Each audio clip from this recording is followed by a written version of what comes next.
These videos obtained by Reuters were said to show recordings of Ukrainian drone strikes on Russian airfields in several regions, including thousands of miles away from the front lines in Siberia. Reuters was able to verify the locations of the recordings, but not the dates. Ukraine's domestic security agency, the SBU, acknowledged that it carried out the attacks, codenamed Spider's Web, and said they caused considerable damage, which it estimated at $7 billion. A Ukrainian security official said 41 planes on 4 bases were hit, which Reuters could not verify, but the Russian Defense Ministry confirmed aircraft were damaged and set on fire. It said no casualties were reported, and some of the individuals involved in the attacks were detained. On Sunday, Ukrainian President Volodymyr Zelensky praised the operation.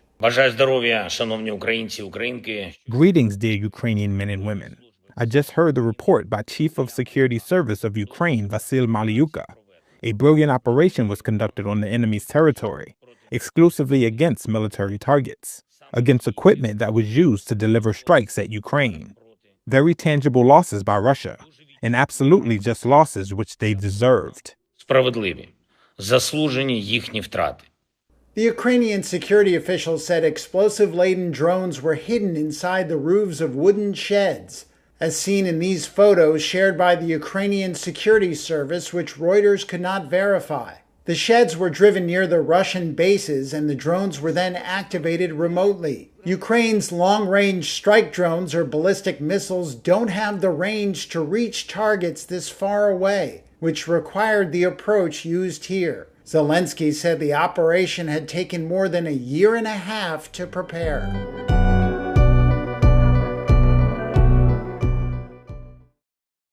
In 2018, an anonymous Trump administration official delivered a stark warning about the threat he said Donald Trump posed with his, quote, erratic behavior. It sent shockwaves through Washington and drew the ire of the president. The author of that was later revealed to be Miles Taylor, the chief of staff at the Department of Homeland Security.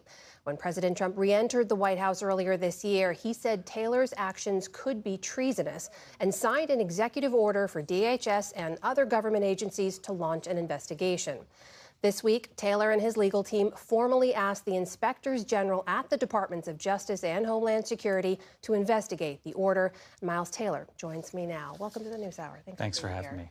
So before we get into the actions you're taking right now, I just want to put to you what the executive order from the president said in revoking your security clearance. He claimed that you abandoned your sacred oath by disclosing sensitive information, accused you of potentially committing treason, and then ordered those agencies to investigate you. I just want to get your response to those allegations. Well, I think it's important to state the obvious about that, which is in the United States of America, criticism of a president is not classified.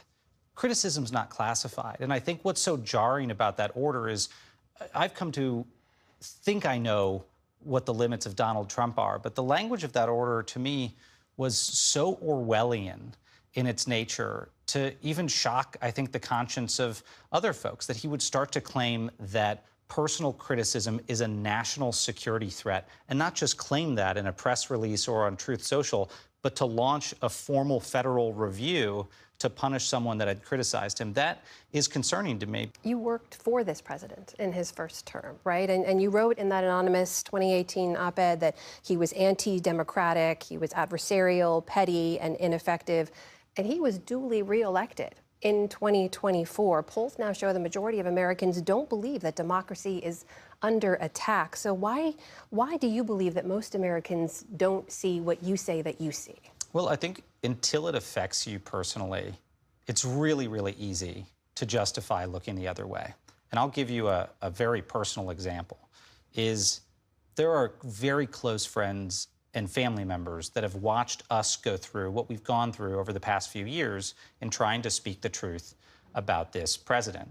And even some of them have come to us and said, hey, listen, maybe you should keep a lower profile because they don't want to get pulled into the crosshairs. There's this very built-in self-interest of folks to try to look the other way because they don't want to get hit by this. But once you do, once you're affected, it's tough to turn back. I mean, I'm sure a few weeks ago, the Board of Trustees at Harvard had no interest in going to war legally with the President of the United States. But now the existence of that institution is being tested, and they're forced into it. So I think Americans will wake up the bigger impact this has on their lives. But the hope is that we can draw a line to keep that from happening, whether it's misaligned tariffs or whether it's retributive actions against the news organizations they watch every day. Eventually, if this isn't stopped, it will start to affect every American. But by then, I think in some ways, it's too late. We've only got about 30 seconds left, but I have to ask, do you ever regret writing that anonymous op-ed? I don't regret writing the piece, but I regret not unmasking myself even sooner, because any extra day, I think, would have been the opportunity to convince one more person, don't wear a mask, come out in your own name, own your words. And I've been saying, I don't think Donald Trump is the biggest threat to free speech in this country. Anonymity is, and self-censorship is. People should step forward and be unafraid, and it makes it easier to do what's right. Miles Taylor, thank you so much for being here. We'll continue to follow your case as it unfolds. Appreciate it. Thank you.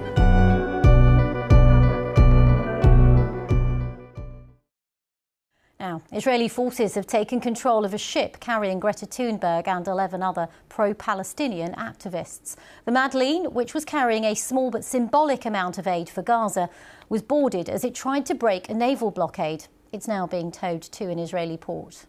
Videos and images were posted by the crew of the Madeleine as it tried to reach Gaza, including this image showing the crew seated on the vessel, all wearing life jackets with their hands in the air. After which the volunteers said a white irritant was being sprayed onto the decks. See this light? There's a drone right above us lighting this light. We are getting into position right now. This is take cover. Don't stay to the side. Right now they're jamming our comms. They are saying random stuff just to jam our communication. They are doing this so that we cannot get help. Okay, we are masking our face right now. We have copters right above our heads, the most dangerous ones, and they are, I don't know what this is. I'm so sorry. We don't see anyone coming. We don't know what this is, if this is paint or some chemical. Well, the Freedom Flotilla Coalition also posted video messages from each of the activists on board the Madeleine, including this one from the Swedish climate activist Greta Thunberg, who said the team had been intercepted and kidnapped. I urge all my friends, family and comrades to put pressure on the Swedish government to release me and the others as soon as possible. We're just hearing on Reuters that the Turkish Foreign Ministry says that the intervention by Israeli forces on the ship, the Madeleine, is a clear violation of international law. That report coming in from the Reuters news agency. Well, Israel's foreign minister has called the voyage a public relations stunt. It says the crew were unharmed and that the ship was being redirected to Israeli shores and that those on board would be returned to their home countries. The Israeli Foreign Ministry circulated what appeared to be Israeli military personnel handing out sandwiches and water to the activists, as well as a video, it says, shows the Navy giving the order on the ship to divert. The maritime zone of the coast of Gaza is closed to naval traffic as part of a legal naval blockade. If you wish to deliver humanitarian aid to the Gaza Strip, you are able to do so through the port of Ashdod via the established channels and distribution centers. Well, for the latest, let's speak to our Middle East correspondent Hugo Beshega in Jerusalem. So, Hugo, what's the latest on this then? Now, this is a boat that was organized by the Freedom Flotilla Coalition, and they said that the goal with this mission was to raise awareness of the humanitarian crisis in Gaza because of the restrictions that have been imposed by Israel on the distribution of aid. Nobody was expecting them to reach Gaza because Israel has intercepted all efforts by organizations, aid groups to breach this naval blockade of Gaza that has been in place since 2007 when Hamas took control of the territory. Now, the Israeli Foreign Ministry described this as a selfie yacht and that the show was over. So we're still waiting to hear what is going to happen to these 12 passengers.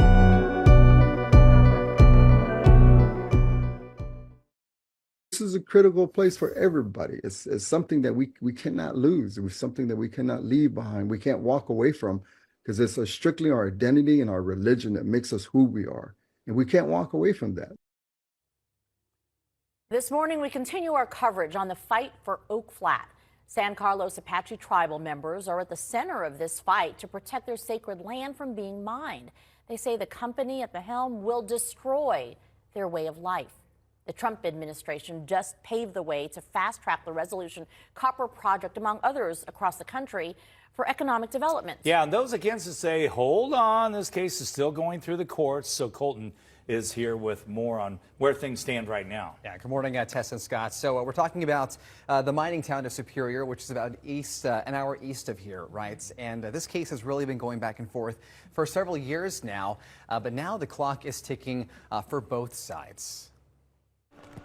Arizona's family took you to Oak Flat last spring, where Apache stronghold leader Wensler Nossi Sr., former chairman of the San Carlos Apache, took up residence at the Oak Flat campground, just yards away from Resolution Copper's base, a reminder for the mining company that this land belongs to his people. Well, since then, he's taken his fight to the Supreme Court steps with his lawyers arguing for them to hear their case, after a lower court ruling denied their efforts to stop the mine.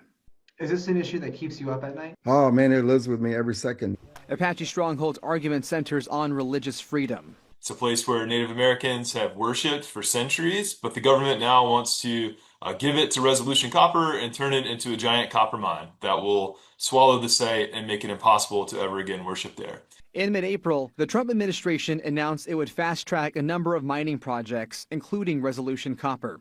The mining company says this will bring $1 billion a year to the state, create thousands of jobs, and secure the U.S.'s future on copper production, energy, and infrastructure. For that to happen, the project's final environmental impact statement needs to be published after June 16th. Once that happens, the land transfer can happen. But Resolution Copper tells Arizona's family mining would not begin immediately. Permits would need to be obtained from the state. Also, construction and development would take years. All eyes now on the Supreme Court.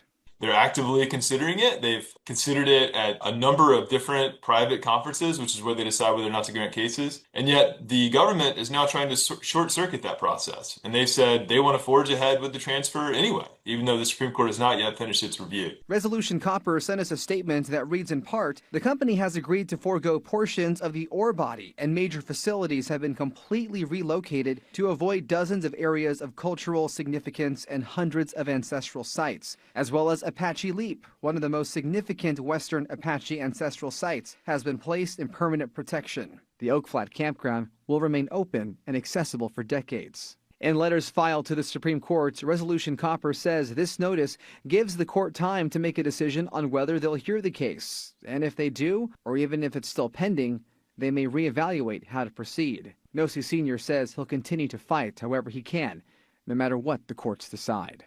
For me, my daughters, my granddaughters, my grandsons, and so forth, if this is wiped away from the face of the earth, then what does it do for us?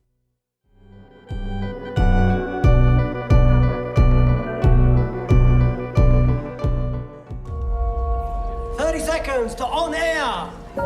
Okay, and you are just here. Good night. Sit farther back. Now, an extraordinary story about a young man who many years ago visited Prague. What he found there were thousands of refugees at the mercy of Hitler's imminent invasion. Do you ever think about the children and what happened to them? I bet you got some stories. That's really not about me. We are working to evacuate these children by train to safety in Britain. Why are you doing this, Mr. Winton? Because I may be able to do something about it. I must. Go now.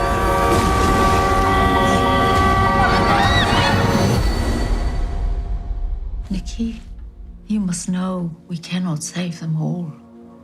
You have to forgive yourself that. I started, so I have to finish it. We cannot let these people down. It is incredible what you achieved. doing as much as we can. You have a lot of faith in ordinary people. Because I'm an ordinary person. Save one life, save the world. Forgive me, but how many children are we speaking about? Can I ask, is there anyone in the audience tonight who owes their life to Nicholas Winton?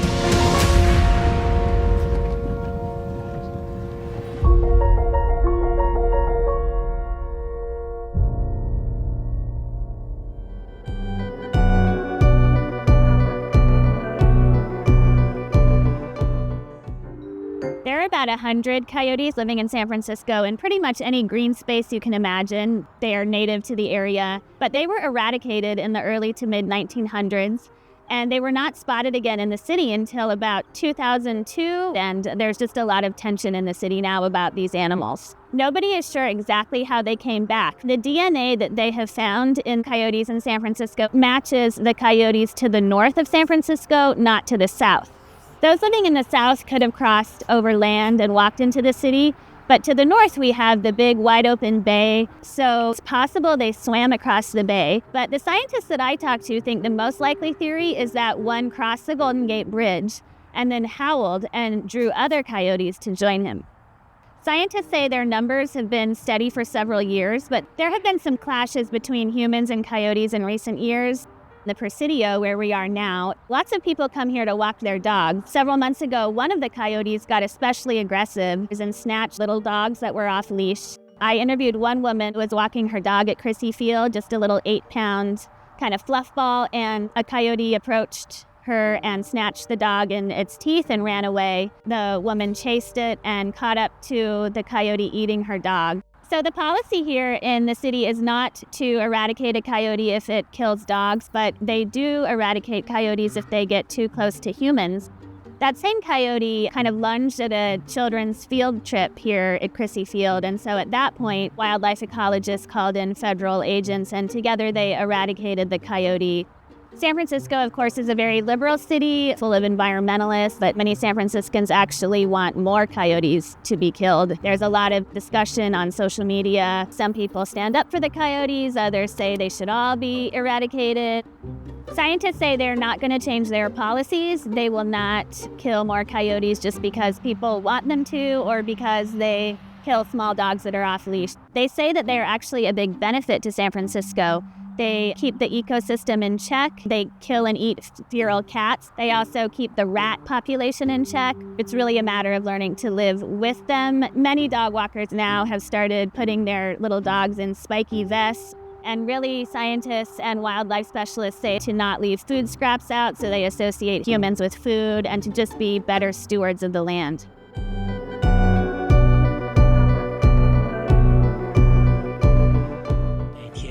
当我蜷缩在这个城市里的时候，我的自豪感会油然而生。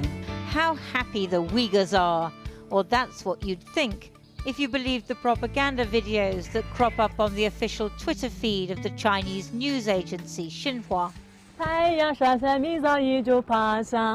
The Muslim Uyghurs are portrayed as prospering, living free lives. No mention of the harsh lockdown during COVID-19. But distressing recent videos Uyghurs themselves have posted tell a different story. This desperate man says he and his wife and children are starving. Uyghurs were barely allowed to leave their homes during the COVID-19 lockdown. A Chinese woman tells this Uyghur man to get back inside. What do we do when we're hungry, he says? Eat the building? Since 2017, up to 1 million Uyghurs have been placed in what some call concentration camps and the Chinese government calls vocational education centers. Now the authorities have stepped up their program to disperse Uyghurs around China, far from their families. During the post-COVID-19 or during last several months, starting from February, March, not only has China failed to empty its concentration camps for people's safety, but China has sent massive numbers of Uyghurs to China proper to work as slaves. This propaganda video from February says 179 migrant workers are leaving Xinjiang for Fujian in China's east. Reports suggest that the workers are paid but have no choice about going to the factories. Videos uncovered by the investigative news organization Coda Story also show groups of Uyghurs being sent away. But listen to the soundtrack, a Chinese version of the old Italian freedom anthem, Bella Ciao.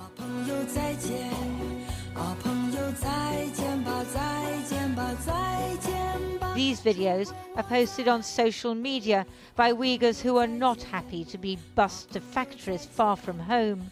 What's really troubling is, they call these Uyghur workers batches. They say they have 500 or 300 workers available to be hired in 15 days.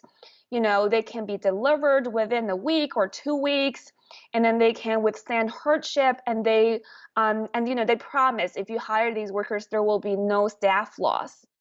Most labour transfers reportedly happen within Xinjiang itself. But increasingly, Uyghurs are being moved from their native region to China's manufacturing belt in the east, to work in factories in places like Qingdao, Fuzhou and Guangzhou, supplying some of the world's biggest brands. China has used Xinjiang as a testing ground for digital surveillance.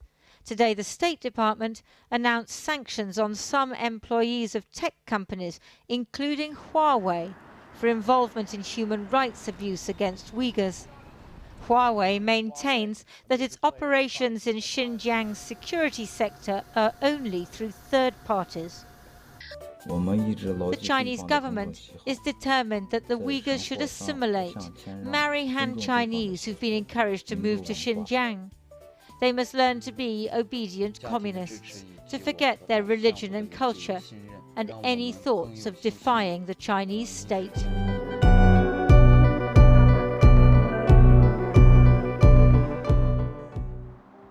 Here at the Money Museum, we have amazing pieces of history, and we don't get a lot of interviews. But we've had a lot this week because people want to know, what do you mean you're taking away our penny? The first thing to say is that there is no such thing as a U.S. penny. We have never made pennies in the United States. We've always made cents. The penny was produced by England, and we used pennies to start with. Our original cent was about the size of a quarter. It's called the large cent. Actually changed sizes to make it more economical. The cent now has a zinc core with a copper coating on it. So this whole idea of changing the composition to lower the values and at the same time maintaining its look, it's totally inherent in the concept of money. There is the tool of money, and then there is the artifact of money. So I think the penny completely is a nostalgia-based object. The cent cost about 3/4 of a cent to make just before the Civil War. 3.7 times at this point, I guess. But not to play on the pun, but it doesn't make sense. Doesn't make sense. It's so hard not to say it makes sense, isn't it? Australia got rid of the 1 and 2 cent pieces in 1992. Canada got rid of theirs in 2012, and we have gotten rid of different denominations that have been retired. Like the 2 cent, or my favorite is the trime, a 3 cent piece. So cool. The Department of Defense ruled in 1980 that we would no longer be using cents in any of our U.S. overseas bases. In 2017, Senator John McCain put together a bill to leave the penny out of production for 10 years. That bill did not pass, clearly. We have 2 different bureaucracies that produce our money. Our paper money is produced by the Bureau of Engraving and Printing, and our coinage is produced by the U.S. Mint.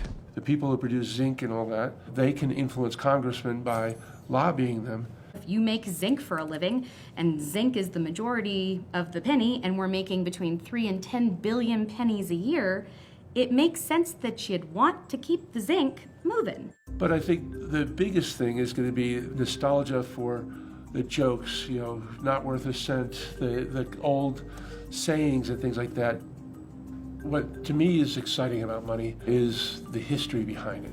I collect ancient coins, or I collect coins that are 200 or 300 years old. They haven't been made for centuries or thousands of years, but there's still a fascination in them. The economics of reality have moved past the scent, but that doesn't mean that the scent is going to be dead.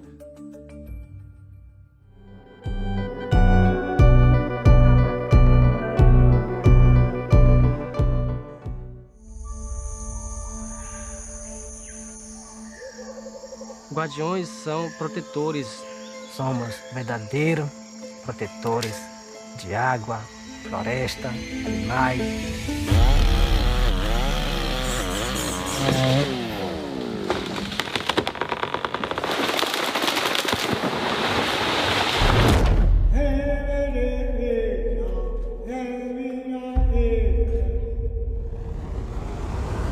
Isso nos transforma no maior crime ambiental do Brasil. Se parar isso aí, eu vou passar fome. É um fluxo financeiro que ele está altamente interligado nos mercados internacionais.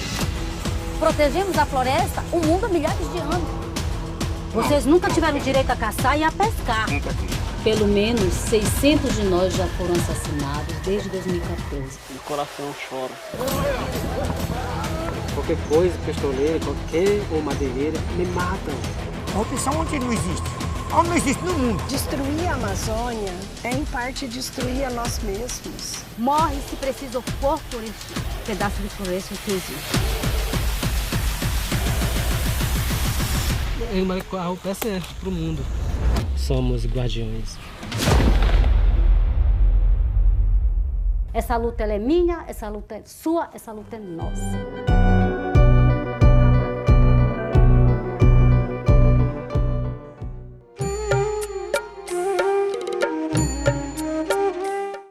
I have come here with the message of love, meditation and compassion. And today we see that how can we manifest love. For example, if we have a glass, and if the glass breaks up, if the glass splits into different fragments, how can the glass hold water? In the same way, if our mind is fragmented, if our mind is divided, if our mind is split, if we have dual mind, triple mind, if the mind is divided into many fragments, then that mind will not be able to hold love. And that is why we talk about the concentration of mind, the union of God and man. The union of man and God can only happen if the mind is concentrated, if the mind is undivided. The mind is very subtle. It's very subtle. And for example, you have an elephant. To tie an elephant, you take big ropes, big chains. And by chains, you tie the elephant. Especially the leg of the elephant is tied to the chain. Because the elephant is very massive, you need big ropes, big chains. But an ant is very subtle, very small. And if you want to tie an ant and you bring ropes, the ropes will not be able to hold the ant, because ant is very subtle. To hold an ant, you have to have a fine thread, fine hair. In the same way, our mind is very subtle. Man eva manushyanam karanam bandha moksha. Lord Krishna is saying in Bhagavad Gita that the mind can give you salvation, and the mind can also make you lost in the world. If it is concentrated with the word of God, if the mind is concentrated with the primordial vibration, then you will be saved. You will have salvation. If it is divided into the world, then you are completely lost. So we have to focus our mind.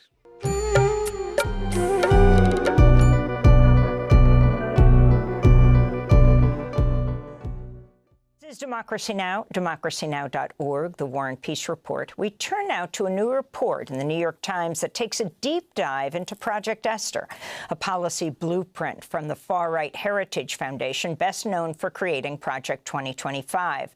Project Esther was launched October 7, 2024, and lays out plans for surveilling, silencing, and punishing pro-Palestinian activists, including deporting non-U.S. citizens.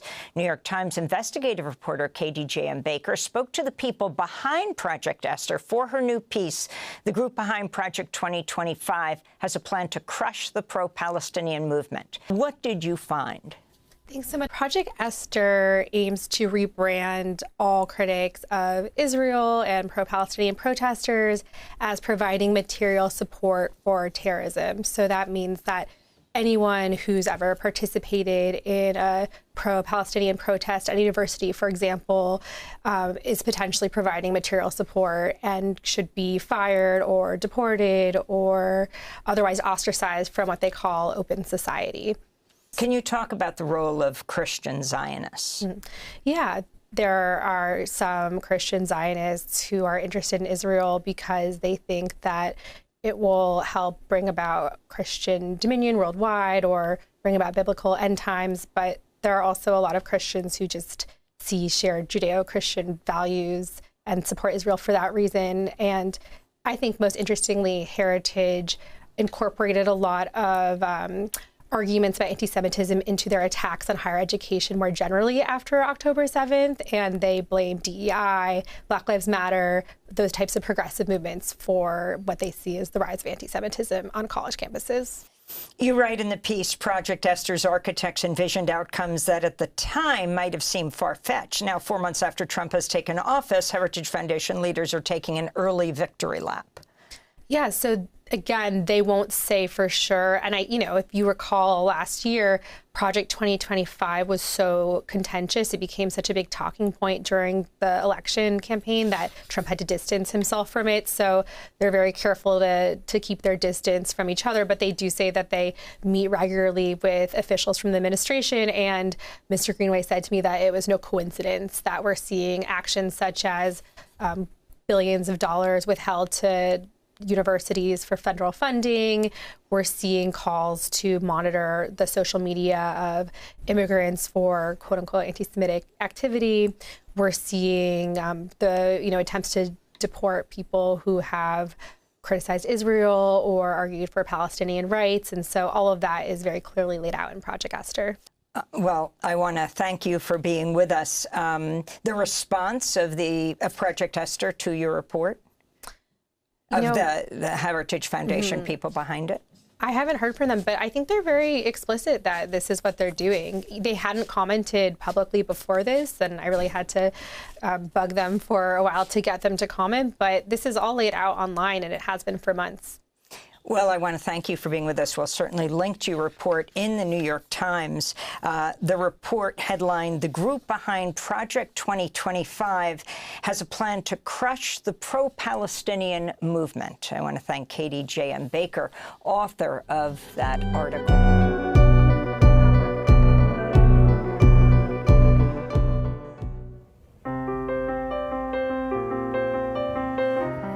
In Russia, the past here is constantly changing. So I'm going down into the Moscow metro because somewhere here, deep underground, a ghost of Russia's past has reappeared. And there he is, Joseph Stalin, a brand new statue of the Soviet dictator. Now, there was a time after his death when all the Stalin statues in Russia were removed, were knocked down, when Stalin's cult of personality and his crimes against the people were officially condemned. The Great Terror, the millions sent to the Gulag, the hundreds of thousands of people executed. But Stalin monuments have been popping up again all over Russia. Today the authorities are focusing on Stalin, the strongman, Stalin, the victorious wartime leader. Stalin is being rehabilitated. What do young people today think about Stalin? Well, I think that Joseph Stalin is unfairly hated. He did a lot to our nation that we still use. Как я могу относиться, если я в России живу? Сталин — это наша история. Поэтому... Ну, спорный человек, да? Типа миллионы жертв там ГУЛАГа. Ну, бывает такое, что мы же все как бы не без греха. Поэтому в те времена, видимо, это было необходимо так поступать. Поэтому было принято такое решение. Это его выбор. But it's not just Joseph Stalin who's making a comeback. So, would you believe, is the USSR. I'll explain how a little bit later. But I mean, the Soviet Union, it's long gone, right? It fell apart more than 30 years ago. And yet, just a few days ago, one of President Putin's advisors suggested that legally the USSR still exists because when it was being dissolved, allegedly there were procedural violations. And he said that to try to make out that Russia's war in Ukraine is an internal matter for Moscow. And then a former Russian Prime Minister came out and backed him up. Just over there by Red Square, there are some ultra-nationalists who agree and who want the Soviet Union back. Это все незаконно, соответственно, все это отменяться должно. И мы сейчас хотим вернуть границы 45-го года, чтобы остановить эти войны.